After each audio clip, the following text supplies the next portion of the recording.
Bonjour monsieur, Bonjour monsieur, qui êtes-vous? je m'appelle Stéphane Pantier-Lehenaf, je suis artiste peintre basé à Fleury-sur-Orne, voilà, et affilié à l'URSSAF depuis 2019, si vous voulez tout savoir. Ça fait 10 ans que je pratique le dessin, voilà. Et votre recherche picturale? Et bien voilà, j'ai commencé par l'abstrait, ensuite Technique le et dessin, esthétique, hein. le dessin, voilà, en Finlande il y a 10 ans. Et puis ensuite, j'ai continué en fait à travailler dans ce sens-là, en tant qu'autodidacte. Et puis, bleu de bleu, je suis allé au Canada apprendre le dessin avec Nicolas Kupriakov à Montréal, à l'école des beaux-arts de Montréal Artus. Puis je suis rentré, j'ai pris un peu de temps, j'ai travaillé sur d'autres choses, dont des dessins encore fleurs sauvages. Et puis je suis allé ensuite à l'Académie de Barcelone, la Barcelone Academy of Art pendant 2 ans et demi, puis l'Académie allemande, l'Academy of Fine Art Germany, près de Badenburg à Francfort, à Badenburg, à côté de Francfort. Et dites-moi, où se situe votre atelier? Toujours le 7 impasse du Grand Murin à Fleury-sur-Orne. Et quant à mes inspirations, si vous voulez tout savoir, esthétique, comme vous m'avez posé la question, je vais revenir.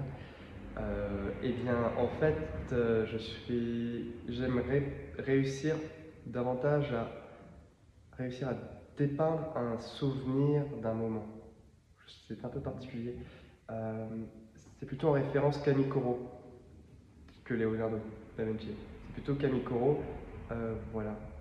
Par exemple, ici, dans L'Espérance, qui est le premier opus de la boîte de Pandore, que je compte peindre en 12 parties, j'essaye de poser en fait un moment de bascule. L'avant, l'après un petit peu. Voilà. L'opus 2 est exposé ici, à la Galerie des Croisiers aujourd'hui, à Caen.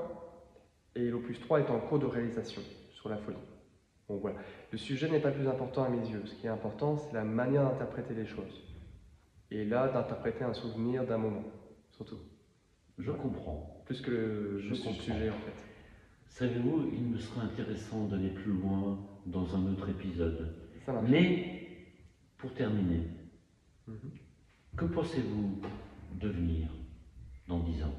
Eh bien, continuer à exposer avec la galerie Tulip en Autriche et découvrir d'autres cultures et d'autres galeries d'art traditionnelles et pour partager davantage la saga de la boîte de Pandore ainsi que les dessins fleurs sauvages que j'ai commencé à concevoir il y a du coup 10 ans.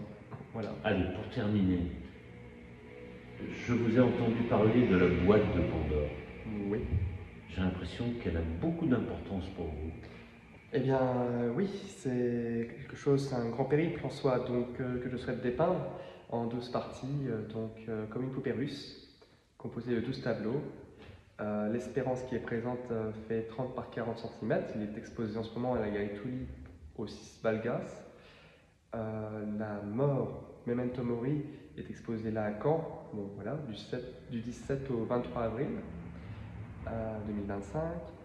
Et c'est simplement une poupée russe qui est composée de 12 tableaux. Plus le fléau est petit, plus le tableau est grand, et plus le fléau est fort, plus le tableau est petit. Voilà. Je commence par les toutes petites poupées russes, et au fur et à mesure, j'agrandis mon travail comme ça. Si c'est possible, d'après modèle vivant, c'est le top, mais sinon, autrement, du coup, d'après des références de sculpteurs ou de ronde boss, c'est aussi intéressant. Eh bien écoutez, monsieur Panetier-Lehenaf, merci beaucoup de m'avoir accueilli. Et vous savez quoi? Vous me donnez envie d'aller à Vienne, en Autriche, pour découvrir cette fameuse galerie Tulip. Merci encore. Merci à vous. Au revoir. Au revoir.